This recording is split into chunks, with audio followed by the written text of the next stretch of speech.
Mes chers compatriotes, j'ai le grand honneur de m'adresser à vous aujourd'hui, après la proclamation des résultats définitifs de l'élection présidentielle du samedi 31 octobre 2020 par le Conseil constitutionnel. Cette haute juridiction vient de me déclarer vainqueur à l'issue du premier tour de ce scrutin, important pour la stabilité et l'avenir de notre pays. Cette décision du Conseil constitutionnel, qui confirme les résultats annoncés le mardi 3 novembre 2020 par la Commission électorale indépendante, consacre ainsi l'aboutissement d'un processus électoral transparent, équitable et crédible. C'est donc avec beaucoup d'humilité et une grande fierté que j'accueille la confiance renouvelée et le soutien du peuple ivoirien à travers les 94,27% des suffrages exprimés et un taux de participation de 53,90%, supérieur au taux du scrutin présidentiel du 25 octobre 2015, qui a été de 52,86%. Mes chers compatriotes, je tiens tout d'abord à remercier le peuple souverain de Côte d'Ivoire, qui est sorti ce samedi 31 octobre pour s'exprimer dans les urnes. Je veux vous remercier et vous féliciter, chers concitoyens, pour avoir bravé les intimidations et les menaces afin de jouer votre partition dans la consolidation de la démocratie dans notre pays. Vous avez fait preuve de civisme et de patriotisme. Vous avez apporté la preuve à ceux qui en doutaient encore que le suffrage universel, encadré par l'ordre constitutionnel, constitue la seule voie de consolidation de notre jeune démocratie. À ceux qui ont voté pour moi, qu'ils soient sympathisants du RHDP ou non, je vais vous dire merci pour le choix porté sur ma personne, pour poursuivre notre action de paix et de développement de la Côte d'Ivoire et mettre en œuvre notre programme pour une Côte d'Ivoire plus solidaire, une Côte d'Ivoire meilleure. À ceux qui n'ont pas voté pour moi et à tous les Ivoiriens dont je n'ai pas eu le soutien, je veux vous dire que la Côte d'Ivoire que nous nous sommes engagés à bâtir sera également solidaire de tous. Oui, cette Côte d'Ivoire que nous avons à bâtir a besoin de tous ses enfants. Je veux donc vous assurer que je serai le président de tous les Ivoiriens, sans exclusion. Mes chers compatriotes, je voudrais à présent saluer l'important travail accompli dans un contexte particulier par le gouvernement et toutes les institutions de la République, ainsi que par l'ensemble des acteurs concernés pour permettre la tenue effective du scrutin du 31 octobre 2020. Notre pays démontre ainsi la crédibilité de ces institutions. Je félicite nos forces de défense et de sécurité qui ont su surmonter les provocations et les obstacles créés pour tenter d'empêcher la tenue du vote dans certaines localités du pays. Je salue le grand professionnalisme, le sang-froid, le discernement et le sens de l'intérêt national dont elles ont su faire preuve. Je salue également les autorités préfectorales, les chefs traditionnels et les leaders d'opinion pour leur initiative de médiation, individuelle ou collective. Je ne doute pas qu'elles ont désamorcé des crises au plan local et contribué de façon significative à l'apaisement du climat social national. C'est le lieu pour moi de saluer l'appui technique et financier de nos partenaires qui ont accepté d'accompagner, comme en 2010 et en 2015, la Commission électorale indépendante.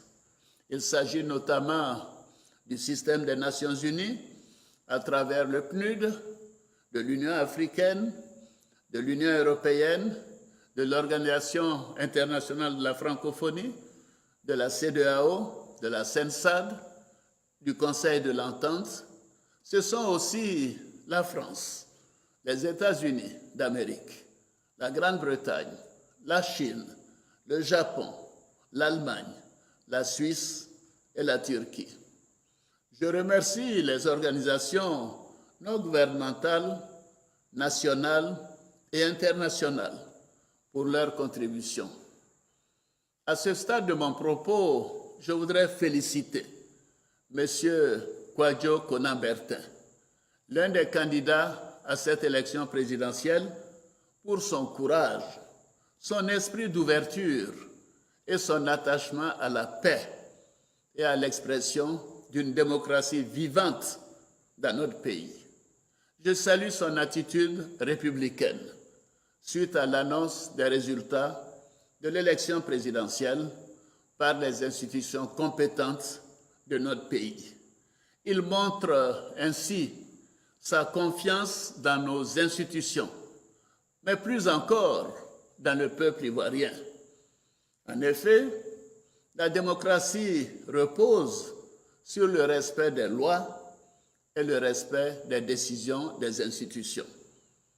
Mes chers compatriotes, je voudrais une nouvelle fois rendre un hommage tout particulier à feu le Premier ministre Amadou Gon Coulibaly, qui avait été désigné par mon parti, le RHDP, pour incarner la nouvelle génération à laquelle je voulais passer le témoin et qui devrait porter le rêve d'une Côte d'Ivoire nouvelle.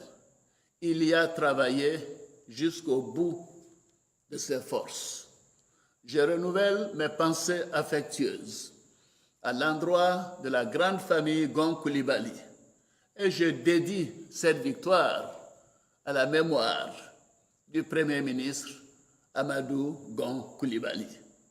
Je voudrais aussi saluer la mémoire du ministre de l'Administration du Territoire et de la Décentralisation, Sidiki Diakité, ce grand serviteur de l'État, qui a également œuvré jusqu'à son dernier souffle pour permettre à notre pays d'organiser cette élection. Ivoiriennes, Ivoiriens, mes chers compatriotes, ce scrutin est le couronnement d'un processus entamé depuis 3 ans, marqué par plusieurs dialogues du gouvernement avec les différents acteurs de la scène politique nationale et de la société civile. Que ce soit la recomposition de la Commission électorale indépendante ou le Code électoral, les réformes introduites n'ont concerné que les points ayant fait l'objet de consensus entre les participants à ces échanges. Ces réformes ont été par la suite examinées et adoptées par l'Assemblée nationale et le Sénat. À l'issue de ce processus électoral, nous déplorons malheureusement les incidents provoqués par l'opposition politique, avec des conséquences parfois dramatiques dans certaines localités de notre pays. C'est pourquoi je regrette la décision de certains candidats retenus par le Conseil constitutionnel qui sont délibérément sortis du processus démocratique. En raison de cette attitude, je déplore que de nombreux Ivoiriens aient été privés d'exercer leurs droits civiques. J'exprime ma compassion et mon soutien à toutes les familles qui ont perdu des proches, aux blessés et à tous ceux qui ont subi des pertes matérielles à l'occasion des actes de violence injustifiés commis dans le cadre du mot d'ordre de boycott actif lancés par les partis politiques de l'opposition qui ont émaillé toute la période électorale. Je pense particulièrement à la famille Messoum et à Mémé Yao Amina Thérèse, 80 ans, ainsi qu'à Diakité Aboubakar, 23 ans, de Tumodi. Je pense aussi à Sila Bangali, 17 ans, et à Kwame Philippe de Tchébissou, à Kwaku Yao Jean-Marc, 22 ans, à Diakité Younous de Yamoussoukro, à Moral Ekra de Bonois. Je m'incline devant leur mémoire. Le gouvernement sera aux côtés des victimes et de leurs familles, et des efforts seront faits pour leur apporter soutien moral et réparation. Je vous invite au pardon mutuel et à la tolérance pour continuer de vivre ensemble dans la paix. Je veux vous dire aussi que ces ajustements ne resteront pas impunis. Des enquêtes seront menées afin de situer toutes les responsabilités. Les auteurs ainsi que leurs complices, où qu'ils se trouvent, seront recherchés, interpellés et traduits devant les tribunaux afin qu'ils répondent de leurs actes. Mes chers compatriotes, je voudrais rappeler que la Côte d'Ivoire revient de loin après la crise post-électorale de 2010-2011 et nous ne pouvons accepter de la voir reculer. C'est pourquoi je demande à la plateforme politique qui a choisi d'agir en dehors de l'ordre constitutionnel de mettre un terme définitif à ces initiatives. Mes chers compatriotes, conformément aux valeurs de paix et de dialogue que nous a légué le père de la nation ivoirienne, le président Félix Houphouët-Boigny, je voudrais réaffirmer ma disponibilité, aujourd'hui comme hier, pour un dialogue sincère et constructif avec l'opposition, dans le respect de l'ordre constitutionnel. Déjà, sur mes instructions, le Premier ministre Ahmed Bakayoko a invité le 17 octobre 2020 le PDCI-RDA et le FPI, qui n'avaient pas participé aux précédentes rencontres d'échange qu'il a eues avec les partis de l'opposition, à reprendre leur place dans le dialogue politique. Pour ma part, je voudrais rappeler que j'avais marqué ma disponibilité pour une rencontre avec le président Henri Konan Bédié, président du PDCI-RDA, à l'initiative de la mission ministérielle de la CEDEAO qui s'est rendue en Côte d'Ivoire le 18 octobre dernier. Je voudrais donc inviter mon aîné, le président Henri Konan Bédié, président du PDCI-RDA, à une rencontre dans les tout prochains jours pour un dialogue franc et sincère en vue de rétablir la confiance. Je demande à tous nos concitoyens, dans un élan d'apaisement des esprits et des cœurs, d'œuvrer pour maintenir et renforcer la paix et le vivre ensemble sur toute l'étendue du territoire national. Nous avons tant à faire ensemble pour construire et consolider notre nation. Mes chers compatriotes, le temps de la compétition électorale est passé. Place maintenant au temps de l'action. Et l'action, pour moi, c'est le projet de la Côte d'Ivoire solidaire, pour lequel j'ai été élu et qui va accélérer la transformation économique et sociale de notre pays par une croissance plus inclusive. Je me réjouis du chemin parcouru depuis 10 ans et des progrès indéniables que nous avons réalisés ensemble. J'ai conscience que le chantier reste encore à parfaire et j'entends œuvrer, comme je l'ai toujours fait depuis 2011, au rassemblement de la Côte d'Ivoire plurielle autour de notre projet de société au-delà de tous les clivages partisans. C'est pourquoi je tiens à réaffirmer que je continuerai d'être le président de tous les Ivoiriens. Je continuerai de maintenir la paix et de poursuivre l'œuvre de cohésion sociale et de réconciliation. Je m'engage à donner le meilleur de moi-même pour poursuivre l'œuvre de transformation de notre pays.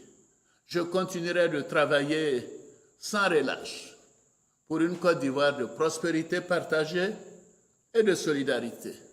Je sais qu'ensemble, dans l'union, la discipline et le travail, nous parviendrons à bâtir une Côte d'Ivoire plus solidaire, une Côte d'Ivoire meilleure. Que Dieu bénisse la Côte d'Ivoire. Je vous remercie.